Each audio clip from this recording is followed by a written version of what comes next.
حیف فرزنده که گیرد از گریبان پدر، بازی دارد در سر مو هر نفس جان پدر.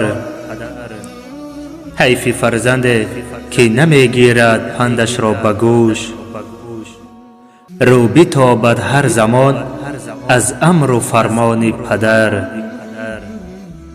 حیف فرزنده که میراث پدر جویا شود، حالتی تنگی نکوشد بهر درمان پدر. حیف فرزنده که لعنت آورد بر جد خویش، در دم پیری نمی گردد نگهبان پدر.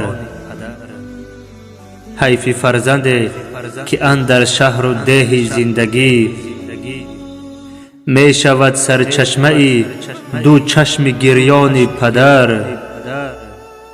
حیف فرزنده که دلکور است و گوهر ناشناس، زهر بادا بر تن او لقمه نان پدر.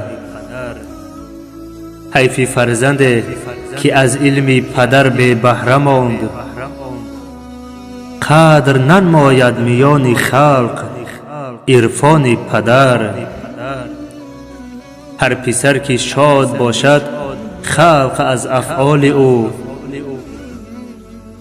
نوش جانش باد شیدا گوهر کان پدر.